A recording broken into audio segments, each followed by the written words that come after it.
quite a week, so. Oh, yeah. She is one of the most influential artists of our generation, a global icon who turned every stage into a world of her own. But behind the applause, what kind of invisible wounds could break a young woman long before fame ever arrived? Her rise was never about luck or destiny. It was a war against trauma, pain, and a world that insisted she wasn't enough. This is the journey of how she went from a girl drowning in silence to a woman who rebuilt herself into unshakable power. Lady Gaga, pain, power, and the anatomy of a rebirth. Before Lady Gaga became a global symbol of strength, there was a young woman fighting a silent war no one could see. A girl whose voice shook long before it ever reached a microphone. A girl who learned that sometimes the world doesn't break you all at once. It breaks you slowly, piece by piece, until you can no longer recognize yourself. What makes her story impossible to turn away from is not the fame, the costumes, or the spectacle. It is the brutal truth that behind every reinvention was a wound she was trying to survive. She was bullied until she believed she didn't deserve to be seen. She was violated at an age when most people are still learning how to dream. And when the world finally applauded her, she had already endured more pain than most superstars ever reveal. But here is the paradox that hooks every viewer. How does someone carrying trauma that deep still learn to stand on stage as if she owns the world? How does a woman battling PTSD, chronic pain, and the weight of global expectations still find a way to rise, again and again, even when her body begs her to stop? Her story is not about perfection. It is about survival. It is about the nights she couldn't walk because her body was screaming. It is about the days she questioned whether she was human or a product built for applause. It is about the moment she looked at the broken pieces of her life and refused to let any of them define her. And that is why you cannot stop watching. Because Lady Gaga does not just show us a career, she shows us what happens when pain becomes purpose. When a person chooses to rebuild themselves from the ashes. When identity is not inherited, but forged. Her journey forces one question upon every viewer. If she could rise from that darkness, what might we be capable of when facing our own? Stefani Joanne Angelina Germanotta was born in New York City, in a neighborhood where ambition filled the air but so did expectation. Her family came from Italian roots, hardworking, traditional, and deeply protective. They believed in discipline, resilience, and the silent endurance of struggle. From the outside, it looked like a normal childhood. But from the inside, it was the beginning of a lifelong search for belonging. From the time she was 4, Stefani could sit at a piano and make the keys obey her emotions. Music became her first language, the one place where she didn't have to apologize for being too much or too different. Her parents saw a spark, a kind of intensity that didn't match her small frame, and they encouraged her talent. Yet even with support at home, the world outside wasn't kind. School was a battlefield disguised as hallways and lockers. She was too expressive, too eager, too passionate. Traits that made her a target. Other kids mocked her appearance, her voice, her dreams. They pushed her into trash cans, laughed at her clothes, and called her names meant to shrink her into something ordinary. Every day, she walked into class carrying books in her hands and humiliation on her shoulders. And slowly, the idea began forming inside her. Maybe I don't belong anywhere. While her classmates spent afternoons at parties or sports events, Stefani spent hers at the piano, letting the hurt bleed into melodies. Music didn't erase the pain, but it gave it shape, something she could control. Still, the loneliness carved deep. She watched other girls fit into the world with ease, while she felt like she was constantly scratching at the surface, desperate to break through. Her home life, though loving, came with its own pressures. Her father worked tirelessly, carrying the weight of family expectations and the memory of losing his sister at 19, a tragedy that haunted him and later her.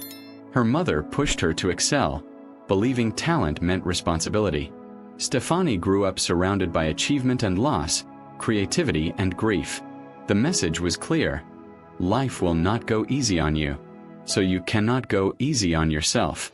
As she grew older, the emotional bruises layered into something more complex. She wanted desperately to be accepted, yet she also felt this fire inside her, a hunger to express herself in ways that the world wasn't ready for. It was a conflict she couldn't escape, the desire to be invisible and the desire to be seen. By the time she reached her early teens, she was already writing songs about longing, fear, and identity. Themes far too heavy for her age. But that was the truth of her life. She wasn't just growing up. She was surviving adolescence armed with a piano and a voice that shook every time it tried to rise above the noise. The world had not yet met Lady Gaga, but the fractures that would one day fuel her artistry, the bullying, the alienation, the suffocating loneliness, were already shaping the woman she would become. Her childhood didn't give her confidence. It gave her something stronger, a reason to fight. When Stefani entered her late teens, she wasn't just a girl who played the piano anymore. She was a young woman desperate to turn her pain into something meaningful. She auditioned for the prestigious Tisch School of the Arts at NYU, one of the hardest programs to get into, and she made it. For a moment, it felt like the world was finally opening its doors. But the truth was more complicated. The halls of Tisch were lined with prodigies, pressure, and the silent demand to fit into a mold. And Stefani never fit into any mold. She studied theory, technique, performance, all the things artists are supposed to master. Yet something inside her felt caged. She wasn't meant to simply learn music. She was meant to become it. And that realization terrified her. She dropped out before finishing, a decision that disappointed people around her and left her alone in a city that didn't care whether she sank or survived. For the first time, she wasn't a student. She wasn't protected. She was just another dreamer in New York, trying to cling to her voice in a place that swallowed voices whole. To survive, she took every job she could find, waitress, hostess, anything. At night, she performed in small bars and clubs, sometimes in front of only a handful of people. The spotlight wasn't glamorous.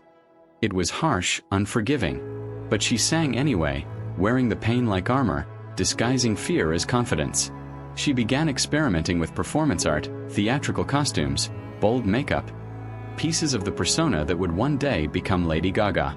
But at the time, people didn't applaud. They stared. They judged. They whispered.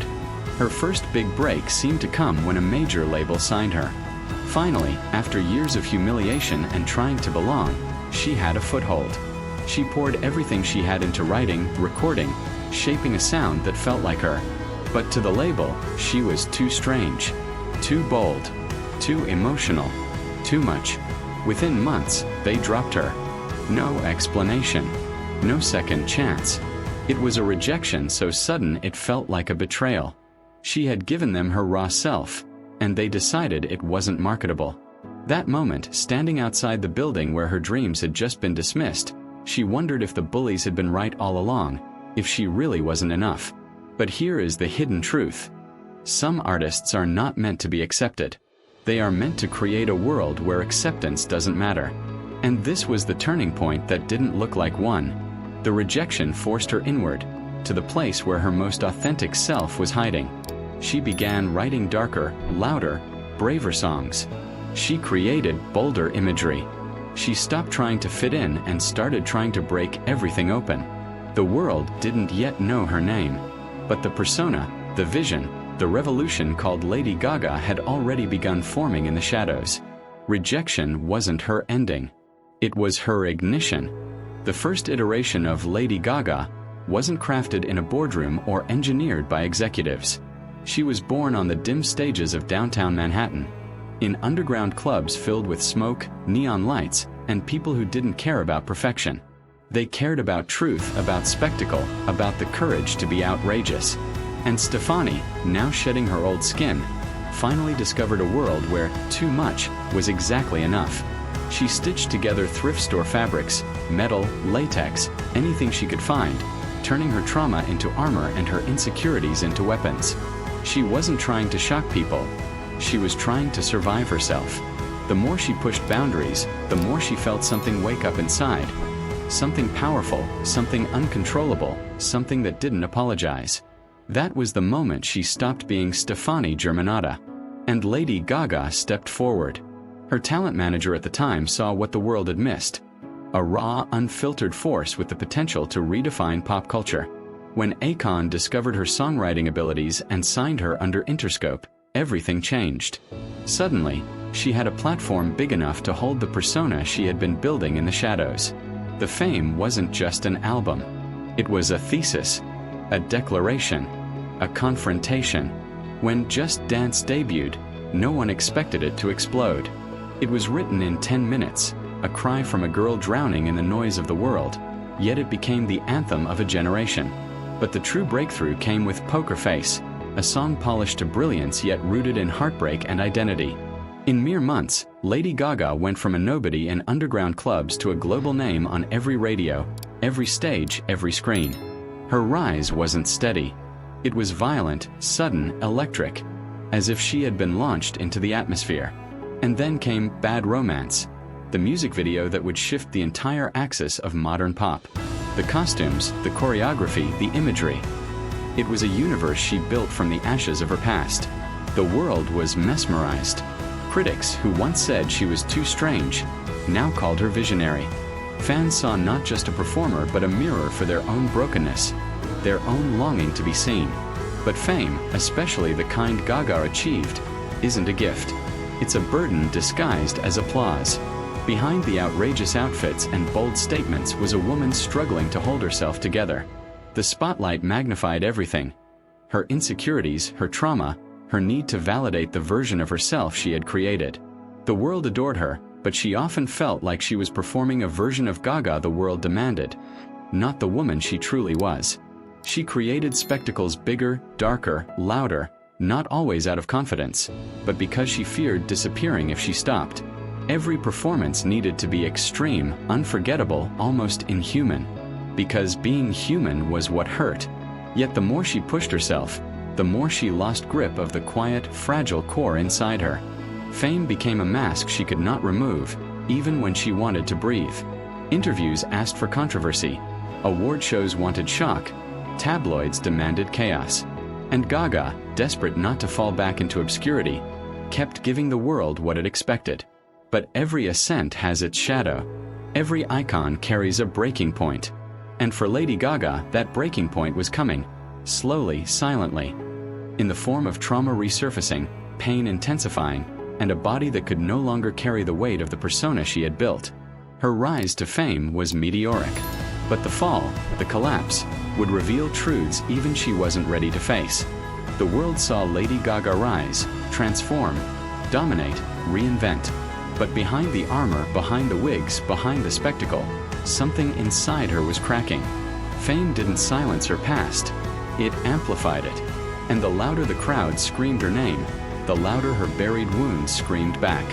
The trauma she endured at 19, the assault she rarely spoke of, had been locked away for years, sealed behind ambition and performance.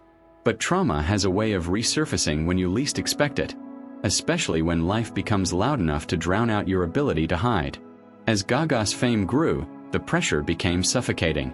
Every interview, every headline, every expectation peeled away another layer of protection. She wasn't just performing for the world anymore.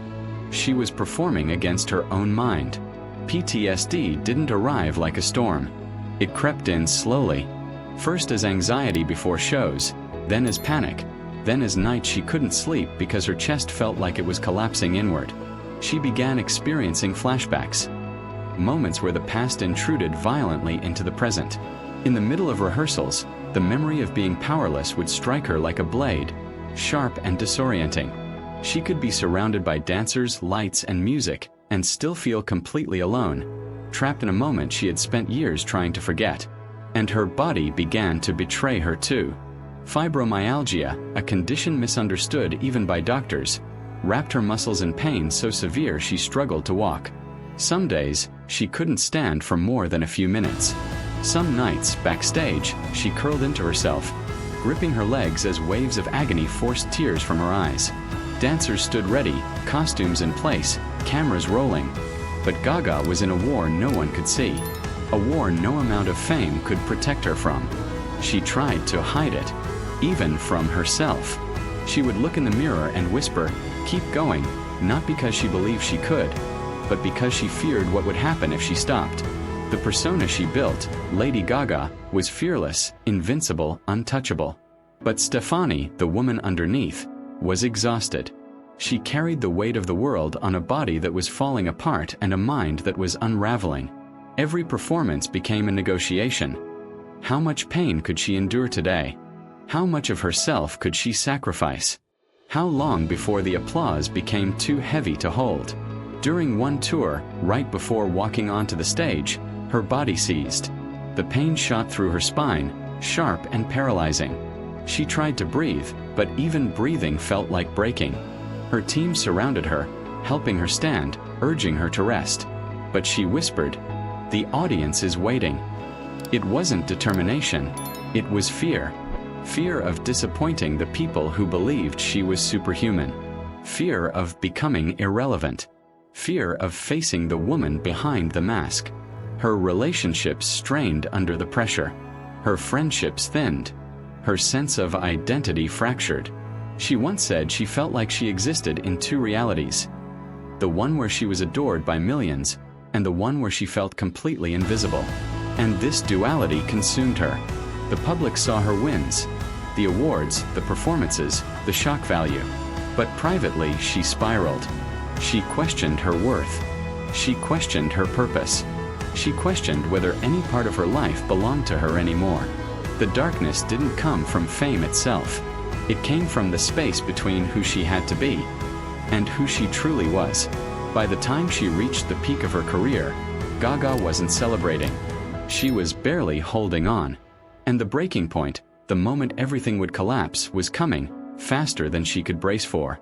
At the height of her success, when the world believed Lady Gaga was unstoppable, she felt herself breaking in ways no one could see.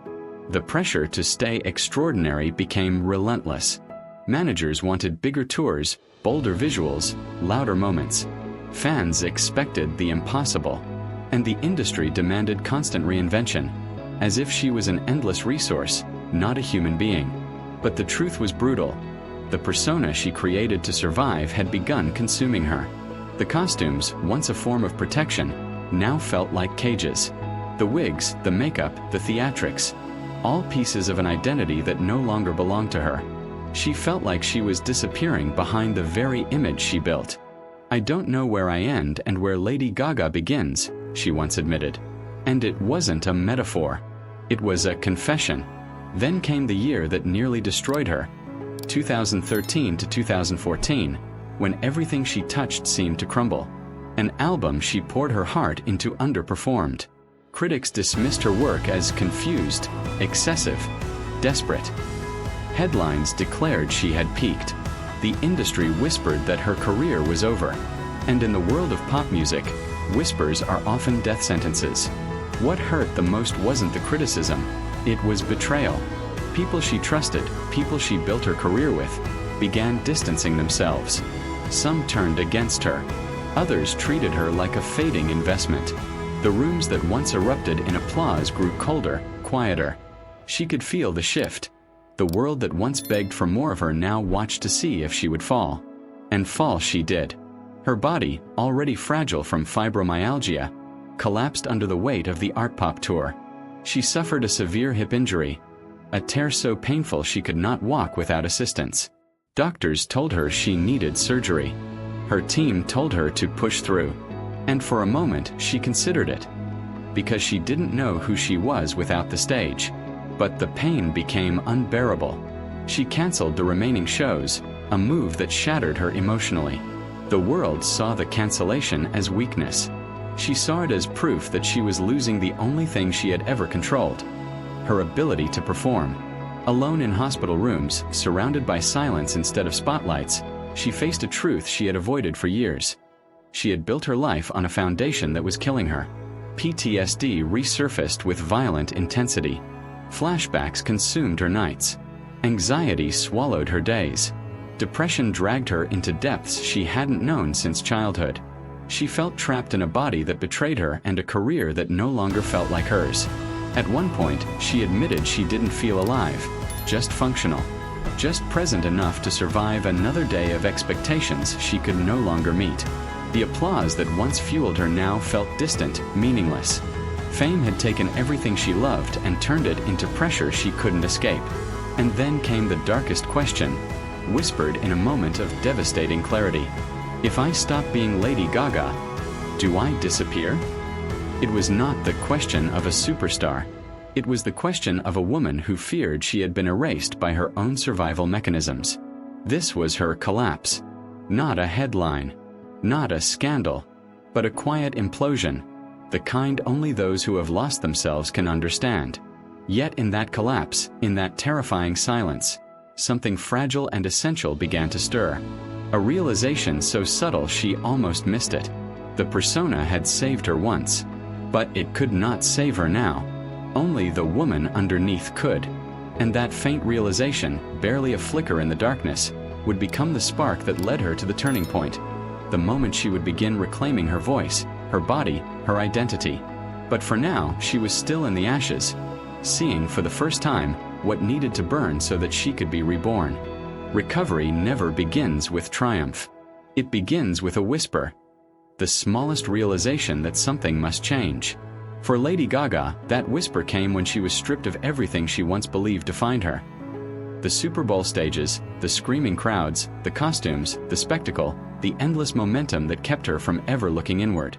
Lying in a hospital bed, her hip shattered, her body trembling from chronic pain, she faced a silence so complete it forced her to hear the one voice she had ignored for years, her own.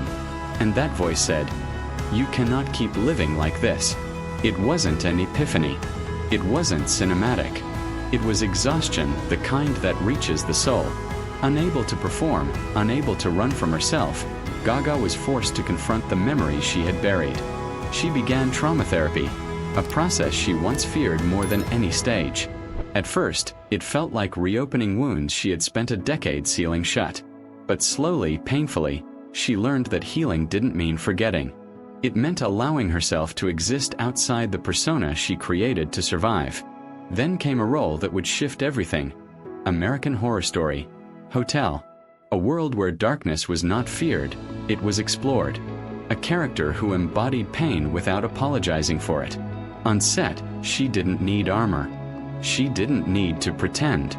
For the first time, she acted not as Lady Gaga, but as Stefani, a woman channeling her trauma into art with brutal honesty. Winning the Golden Globe for the role wasn't the turning point. Realizing she could be vulnerable and powerful at the same time, that was. From there, she made another bold choice, to return to her roots.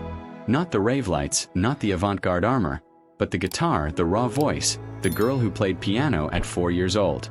Thus came Joanne, not an album, but a reclamation. A dedication to her aunt, to her family, to the wounds inherited and the wounds survived. She no longer needed to shock the world to feel alive. She needed to understand herself.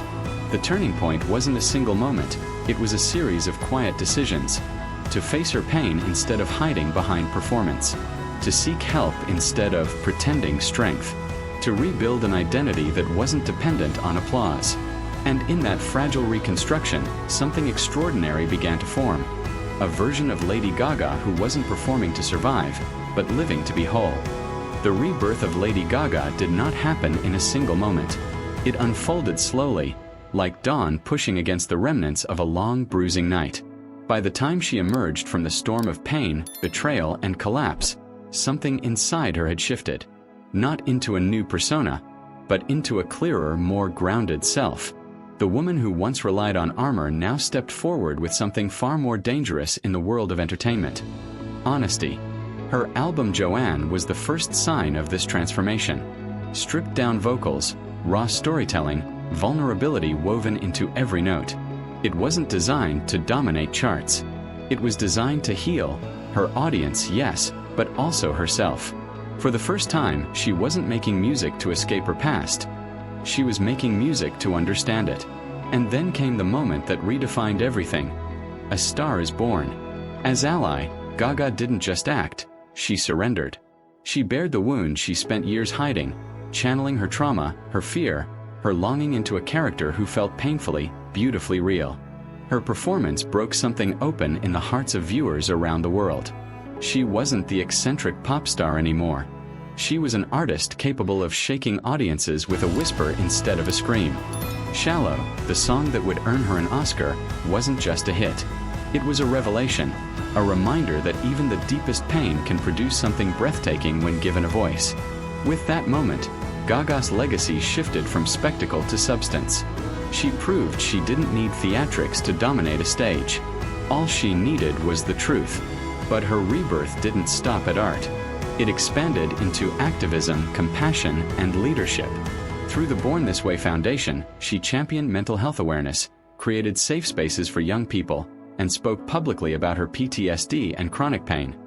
Topics so stigmatized that stars often avoid them entirely. Gaga didn't avoid them. She faced them head-on, turning her private battles into public strength. She became more than a performer, more than a survivor. She became a blueprint for resilience. Millions found courage in her journey, not because she was flawless, but because she dared to show her flaws without shame.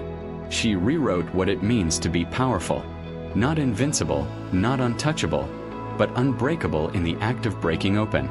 Lady Gaga rose, fell, shattered, healed, and rose again, not as the girl the world expected her to be, but as the woman she chose to become. Her legacy is not built on perfection. It's built on the truth that pain can be transformed into purpose, and that the most extraordinary lives often grow from the darkest soil. Pain does not disappear. It transforms. It teaches.